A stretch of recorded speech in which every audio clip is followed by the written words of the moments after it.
Harvard Divinity School. Uses and abuses of power in alternative spiritualities. Implications for spiritual care of patients and communities. April 27th, 2023. We're here to offer the organization of moral rearmament and its precursor, the Oxford Group, as a case study with regard to alternative spirituality and experiments in lived religion. Owen has introduced us very well. I could just say that we have some things in common because we both grew up inside this spiritual movement, then worked with it as adults, then peeled off. I did a Ph.D. in international relations. I also did a degree in clinical mental health counseling. So I think that's all I'm going to say about myself because Owen has said other things. Dave, do you want to say any more about yourself? So I just, I was going to say everything that Owen said, so thank you, Owen, for saying that. I just want to say it was a very interesting upbringing, and I was a true believer. When I went to college, it was a community of hope, and hope of the deepest and grandest kind, hope of ending war, of ending poverty.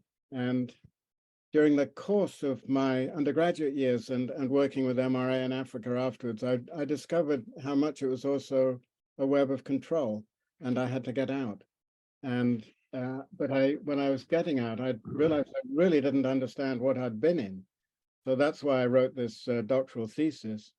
And I'm putting a link to it up there on the chat. It's online on a site called For a New World, which is started by some of the members of the movement. That's all I got to say. Margaret, back to you. Okay, so for those of you who might not know so much about this movement, we'll just say a few words of why you might have heard about this movement or the Oxford Group in its earlier name, or Moral Rearmament in the name that it had from 1939 till approximately the year 2000. Now it's called Initiatives of Change. So the organization continues, though it's changed its name several times. You might have heard of the Oxford Group in relation to the history of Alcoholics Anonymous. In 1935, the so-called Alcoholic Squad of the Oxford Group pulled out, reformulated their message using some elements they gleaned from the Oxford Group, and proceeded independently as Alcoholics Anonymous. In 2011, Harper's, a highbrow US magazine, did a cover story about AA, describing the Oxford Group as, quote, a defunct 1920s evangelical movement. This notion of the Oxford Group was echoed in a recent episode about AA on the podcast Sounds Like a Cult. A few minutes online would have told the AA folk that the Oxford Group is still going strong, now under the name of Initiatives of Change.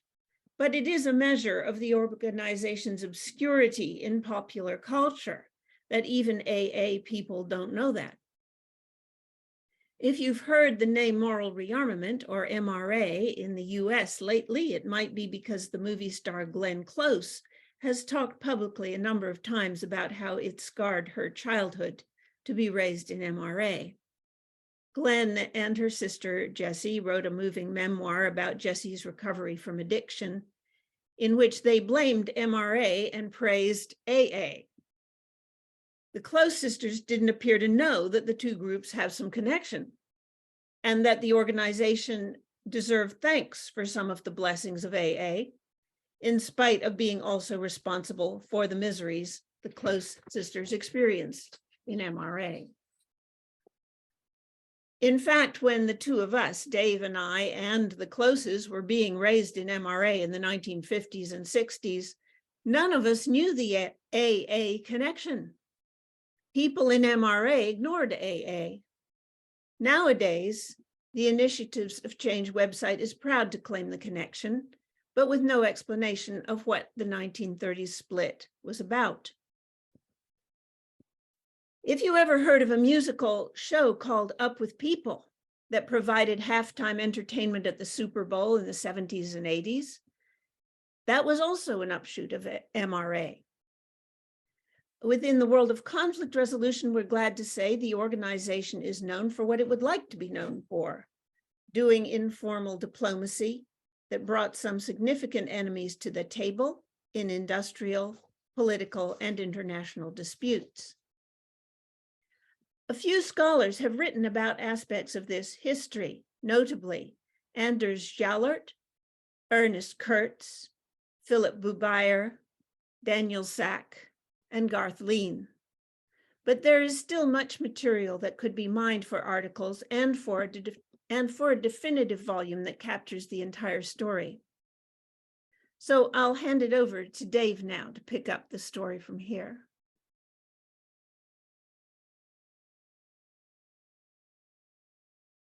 You're muted. You're muted. Yes, okay. I'm feeling in myself a great desire to ramble off.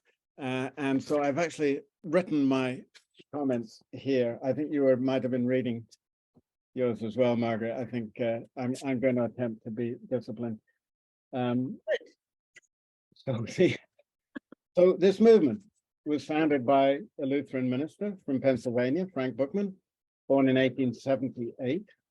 Bookman was already a successful evangelist in American colleges and foreign missions in 1921, when he decided to go freelance. I think he believed the institutions he'd been working with, the YMCA, etc., did not know how to respond to the new conditions of the 1920s. Christians had just fought each other in a horrific slaughter. Veterans set the tone in the elite colleges in the US and UK, where Bookman liked to work. And the tone there was anything but pietistic. Booze, parties, jazz, and left-wing social critiques set the pace in the Roaring '20s. In the religious world, modernist theology was banishing evangelicals and fundamentalists to lower-class obscurity. Bookman thought he knew how to make evangelism and God exciting for this new generation of elite students. Somehow, he pulled it off. Instead of conversion, he talked of soul surgery, life-changing, and remaking the world. It felt real and new. He took evangelism out of the churches into elite drawing rooms. In the 20s and 30s, his movement astonished onlookers by reaching revival proportions among the middle and upper classes. He presented an experiential version of evangelical holiness religion that required so little theological assent that even lapsed Christians and members of non-Christian religions could join it.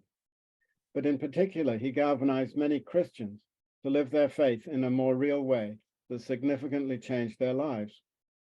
Hence Alcoholics Anonymous, and hence a large cadre of people like my and Margaret's parents, who gave up promising professional careers to work full-time on no pay, in many cases lifelong, with Bookman. This was the movement's Oxford group phase.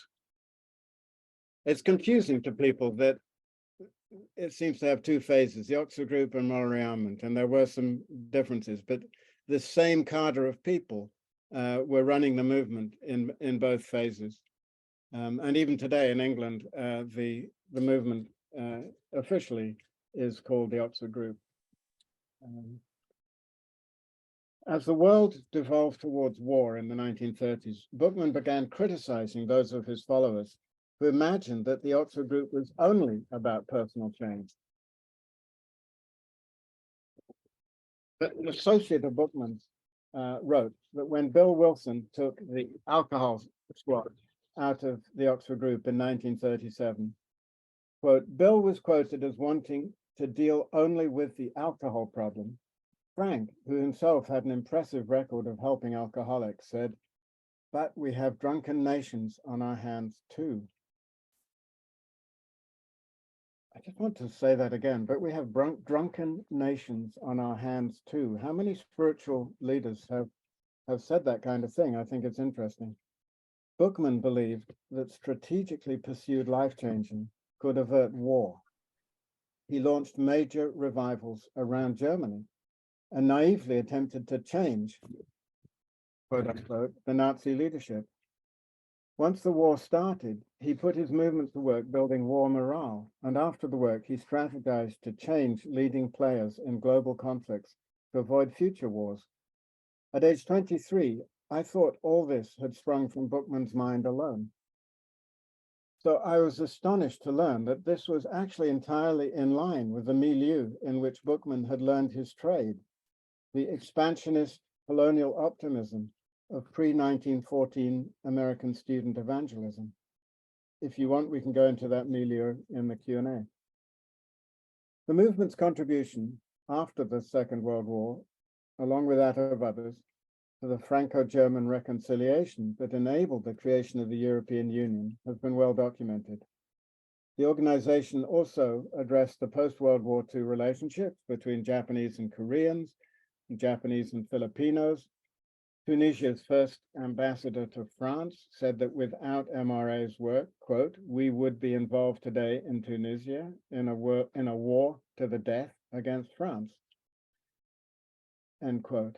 MRA was active in bridge building efforts that attempted to smooth the way to decolonization in a number of countries, and it has a long track record in contributing to better labor management relations and greater understanding in race and ethnic relations. I want to say that we should all have learned this, us white people, speaking for myself, in the last years. Any organization run primarily by white people that attempts to do racial reconciliation is going to run into some problems that it knows nothing about. So we could discuss that again in the Q&A, how well it's done on race relations. The central practices of the Oxford Group and MRA are often summed up as listening for and obeying God's guidance and measuring one's life by the absolute, quote unquote, absolute moral standards of honesty, purity, unselfishness, and love. But that is too stripped down a description. Those were just parts of the whole, which included full accountability for sins, confession, making amends, and committing oneself to serve God in the company of a tightly knit group engaged in strategies to change the world, starting with local events and crises. This is a Christianity focused on personal change, not on theology, organization, or social gospel programs. It basically had no theology, encouraging people to stick with the theology of their own churches. It had no formal organization, although plenty of informal organization grew up. It had no social welfare programs, but it did have strategic planning to affect world events. Initiatives of Change, the new name for the same organization, now calls itself a multi-faith endeavor. Much is recognizable from the past, and at the same time, much is different. We want to underline that we are not attempting to comment on the nature of the current organization. I mean, for myself, I know almost nothing about it. But perhaps some of our comments about the past will offer insight about the present situation of initiatives of change. But we recognize that the current task of institutionalizing might require a prior process of demythologizing in order to clarify the goals and special contributions of this organization.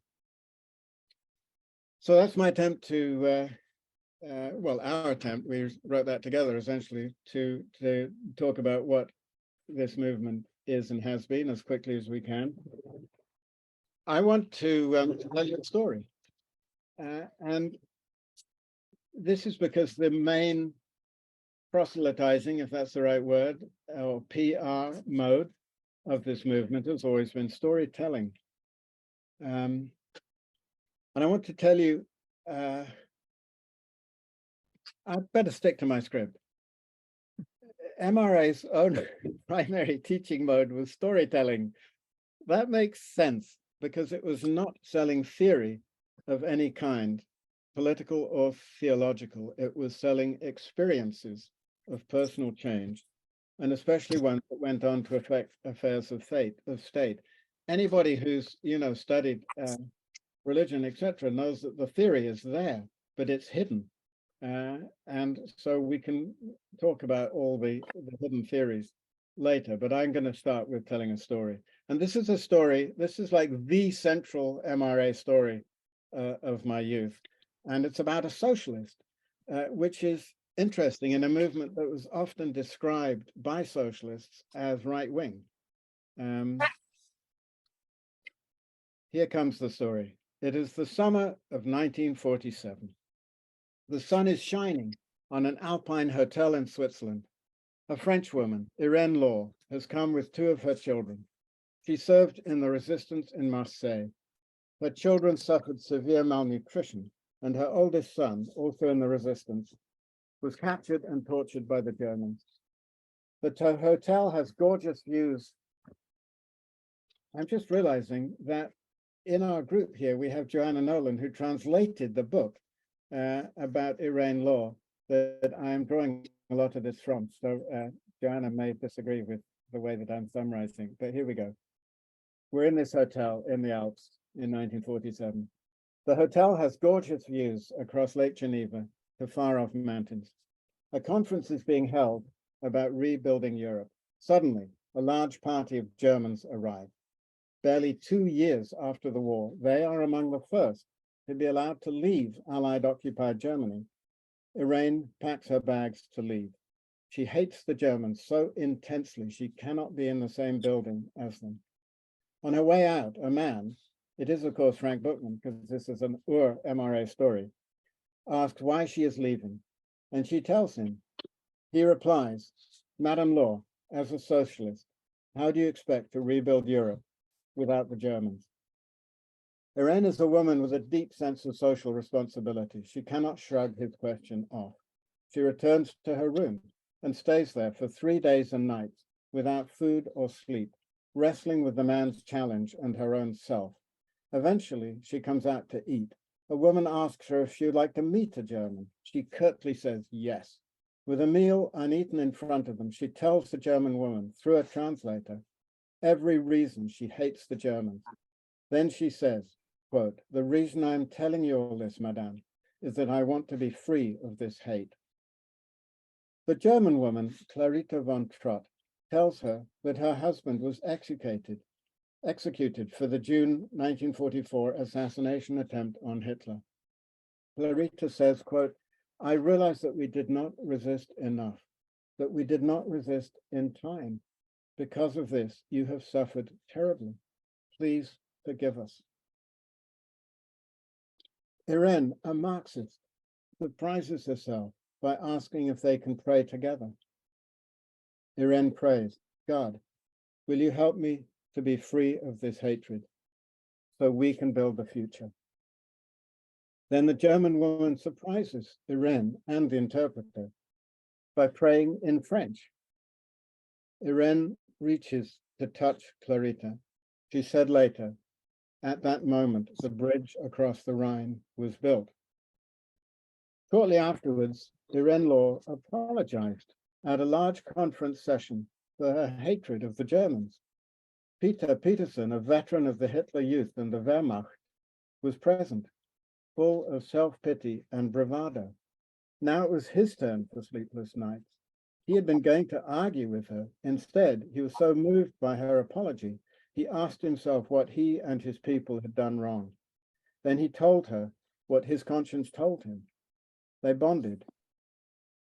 This is the simplest, most universal version of the story. Two women and a man who have suffered terrible pain on either side of a war touch each other's souls. It could almost come from a 12-step group for the survivors of war. The gesture of Irene reaching to lay her hand on the German woman is what moves me most in that encounter. I've been present myself in the last 10 years at some remarkable encounters in the restorative justice world that have some of these same elements. But there is much more to this story, which I find inspiring on a different level. That concerns the major political effect that can emerge from such healing encounters, something no 12-step group has conceived of or planned for, so far as I know. Irene Law was no ordinary war survivor, even among resistance fighters. She was a member of parliament and Secretary General of the Socialist Women of France. She had been strategically recruited to come to the Swiss conference. The background is that a Swiss diplomat, Philippe Martu, had joined the Oxford Group in the 1930s. At war's end, Philippe sought a way to bring people of all kinds, but especially leaders, together for personal encounters to create European cooperation. In 1946, he led 100 Swiss to buy and clean up an abandoned hotel in the village of Caux, high above the city of Montreux. They wanted Germans to attend, but it was extremely hard to get visas from the occupying authorities.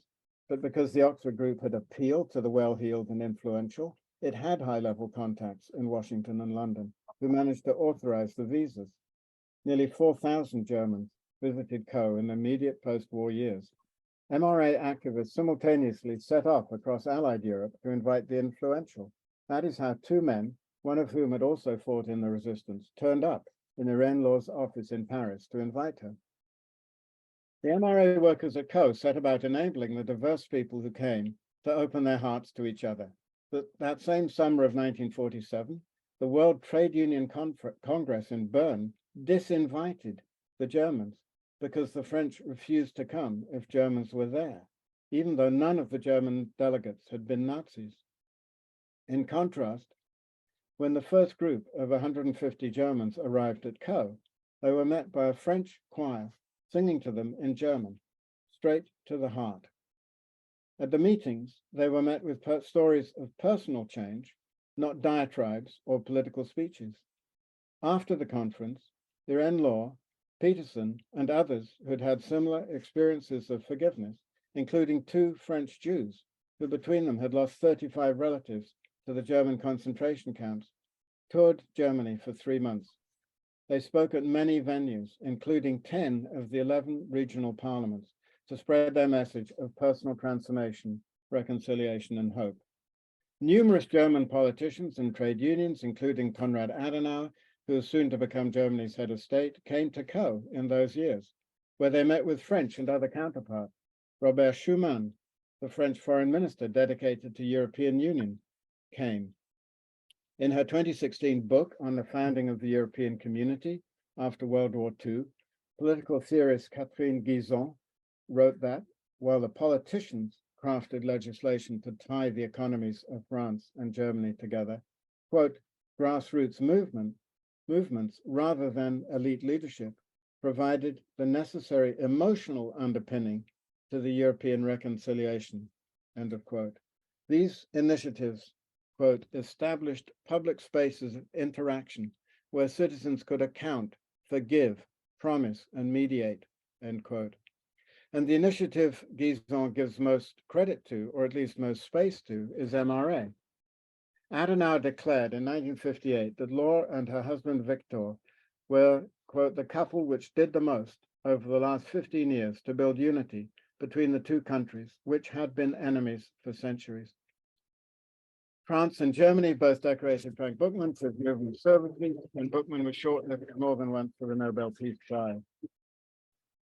The voluntary merging in 1951 of the war-making industry of Germany and France in the European coal and steel community, that's what it's called, the European coal and steel community, is one of the most remarkable structural peace achievements of history.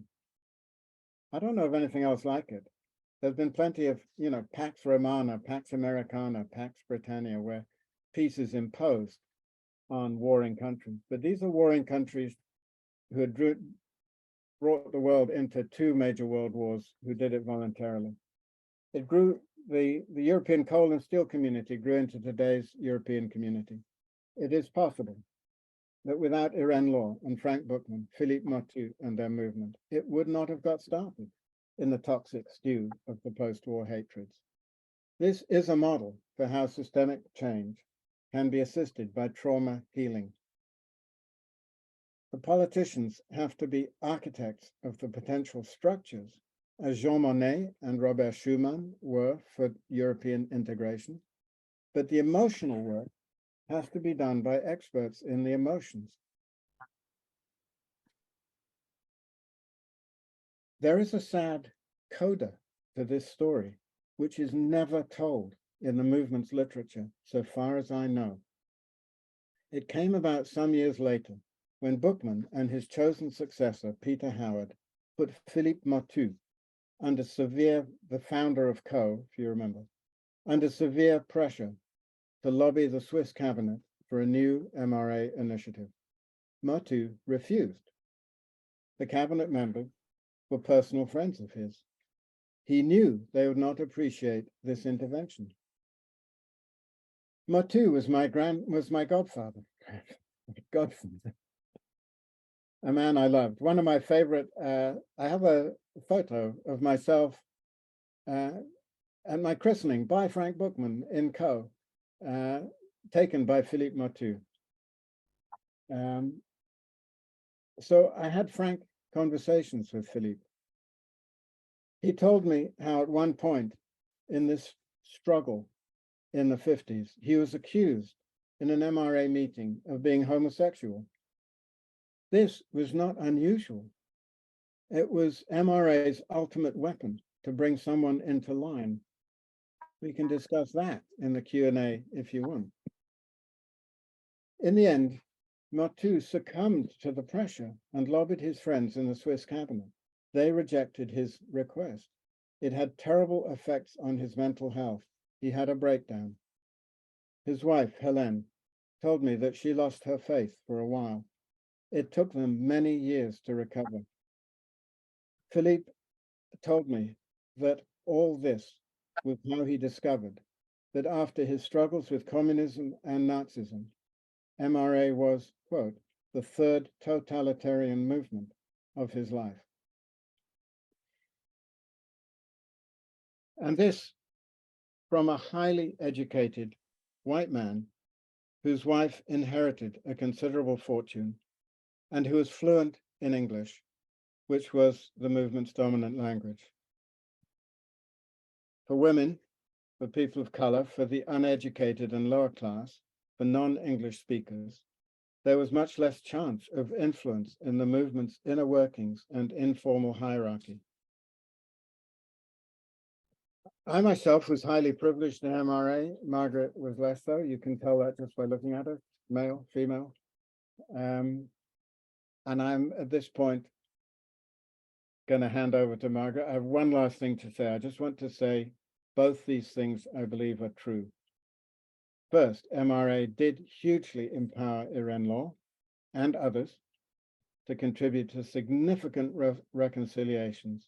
And second, the movement failed to understand the degree to which it was becoming a cult. Margaret, over to you. Thank you, David.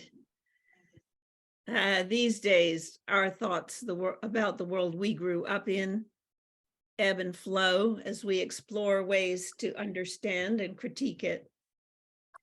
But as we compare it to other spiritually based groups that we have been involved with subsequently, we can't get away from the fact that certain features of the organization we grew up in seem remarkably insightful and have stayed with us as grounding elements of our life. The movement attracted intelligent individuals who clearly had other options in life. Many who encountered it know it gave them core principles to live by. The emphasis on life-changing within the group, as we look back on it now, looks like an exquisite combination of psychotherapy, AA, and evangelical spirituality. It encouraged elements of spiritual discipline, self-examination, sharing your personal quest, your struggles or your foibles with others, and calling upon a higher power to handle aspects of yourself that were beyond your ability to control. These were positive qualities, and a great deal more could be said about them.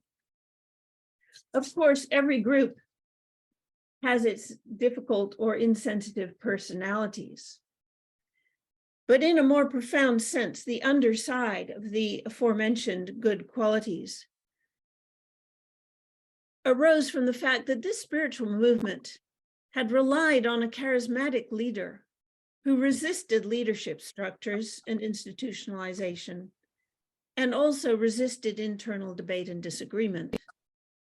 This meant that hidden and not so hidden hierarchies were rife, that participants with alternative frames of reference were sidelined or castigated, women were devalued or disregarded, and certain national cultures were more influential than others. In later decades, the need for more internal structure in the organization was recognized, but the process of institutionalization was made more difficult by the problematic elements within the culture and philosophy going right back to Bookman's time. In line with the insights of Swiss psychiatrist Carl Jung, every positive in life has its shadow side. Therefore, one important test of a spiritual group, it seems to us, is how it recognizes and addresses its shadow. I will talk about how that dynamic worked out in several ways in moral rearmament. First of all, the wider world as a motivator and a frame for action. The evangelical purpose of the group was framed as an endeavor to transform the world, change people so that we can change the world. The organization sent its people to grapple with the impact of totalitarian ideologies, colonialism, racism, and other disturbing economic and social issues. They believed the problems they were working on were the result of a world that was losing its moral core and abandoning faith in God. They did meticulous reconciliation work in many contexts, challenging people in all walks of life to amend their lives in the interests of concord in the world. The vision was captivating and attracted younger people, giving a sense of possibility and meaning for life. It seemed to respond to something many people desire, a way that individuals can have an impact on larger events in the world. At the same time, the massive and inspiring nature of the goal would, of course, be used as a reason to deflect criticism, both from within and without. As time went on, more research and more awareness in the wider world of the causes of social problems showed the organization up for its lack of investigation about what actually does create social change, for its failure to allow its younger people to be fully educated in these matters, and its failure to consider the range of projects that could be pursued to this end. The assumption that life-changing would have a trickle-up effect on complex social issues was always the starting place, whereas more research and debate was needed on what precisely is the connection between the individual and social change. This question has been explored, if not exhaustively, by others, but the organization lacked a mechanism of research, criticism, or debate about its methodology. Thus, younger people coming in were initially inspired, but began to find it disingenuous in its promise to be a vehicle for social change. When efforts were made to sharpen the social change aspect, tensions within the movement arose about how to protect its communitarian traditions while simultaneously raising its game with regard to its stated world-changing goals. The second point I want to talk about is the communitarian tradition. It was a vibrant community, enlivened by a lot of music written by composers within the group, musical theater, improvisational entertainment, and thoughtful plays. Birthdays were celebrated, jokes were perpetuated, food and hospitality were emphasized. Other aspects of community building, the importance of staying in touch, hospitality, etc., were emphasized, even if efforts to assure all voices were heard were seriously deficient. Much was made of the value of group living, not least because it forced people to work out their differences. But group living, coupled with daily work undertaken by the group, provided people too little space to stand independently of the group. Many experienced a narrowing of personal growth. Children were often left in the centers to be looked after while their parents set off on international campaigns. For the children growing up in the movement in its early decades, the lack of a clear home that provided nurture where their needs were given priority, was costly and created confusion about the nature of family. It raised too high expectations among the next generation that the organization could be trusted to help them find a life path that lined up with their capacities and proclivities. I have listed these first 2 points, the focus on the wider world and the focus on community, in juxtaposition to each other, because the push and pull between community and project development has always been a source of cognitive dissonance and tension in the movement. Both aspects ended up being poorly thought through because each of these 2 aspects tended to obscure realities about the other. Point C, God's guidance as a source of direction. Moral rearmament adopted a practice of daily meditation referred to in late 19th and early 20th century evangelism as the morning watch, putting aside the first moments of the day for a form of prayer and reflection about the day should, it was argued, orient us, get us in touch with the better part of ourselves, give us a chance to think about problems we are dealing with and what is going to happen in the coming day. Along with regular meditation went a belief that we can discern the will of God, that we were on a God-led path, that God had a plan for our lives. God has a plan, you have a part, was a core aphorism. The notion that each person has an independent connection with God and can find insight by seeking God's guidance worked in cases of mature individuals as a way to develop the capacity to heed inner promptings.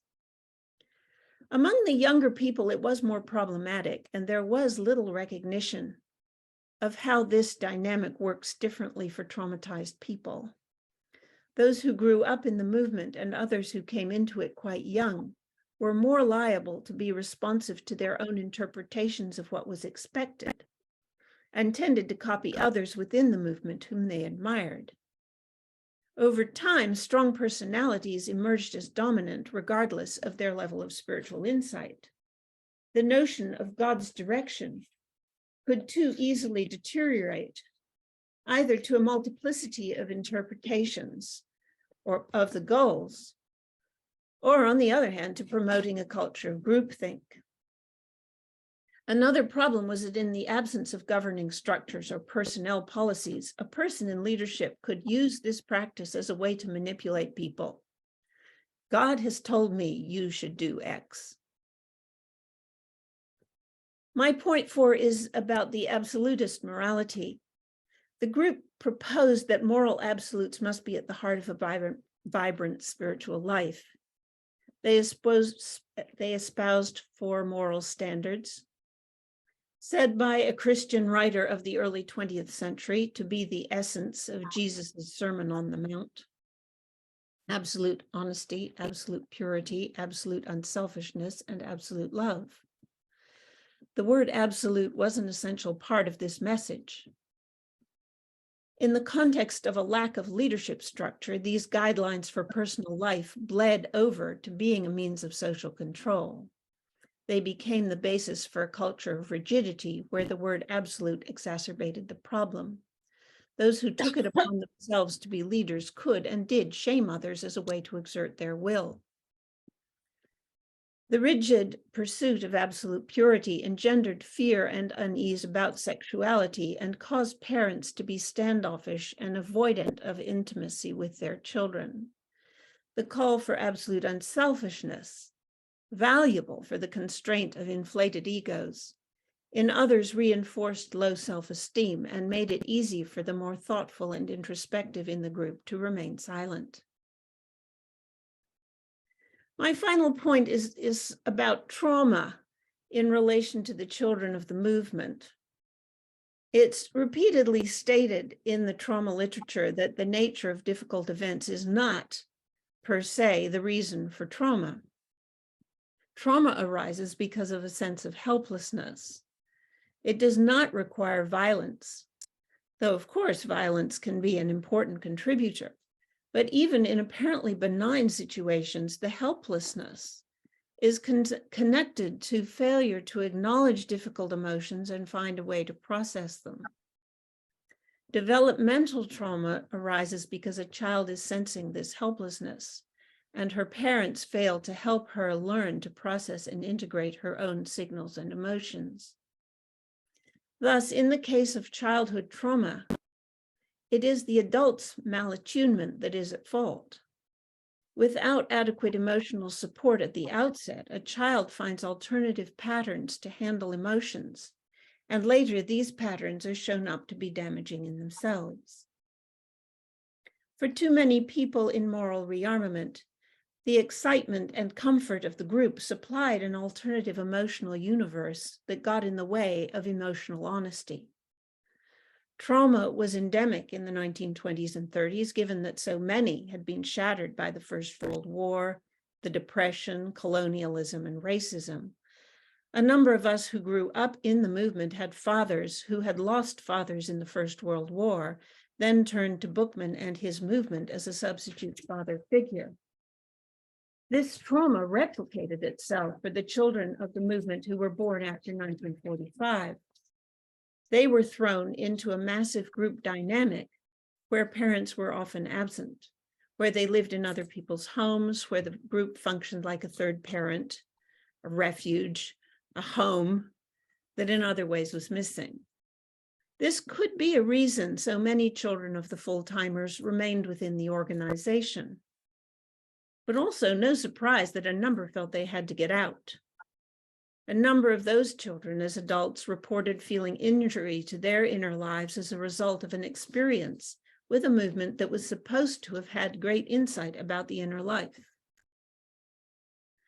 As Dave and I have tried to understand the strange inner push and pull that we have experienced with regard to moral rearmament in the course of our lives, we see these tensions as contributing factors, creating for us as young people cognitive dissonance and a sense of helplessness in the repeated compulsion to support our parents, who at times we felt were misunderstood or even persecuted by the wider world, or in over their heads. In this way, the movement's naivete about power and governance is still felt in the psyche of subsequent generations. That's all I was going to say now, so I'm going to pass it over to Dave. We thought together about some concluding questions that we wanted to offer, so I'll let Dave start with that. Wow, there are so many questions we could ask. Here's one that we thought of.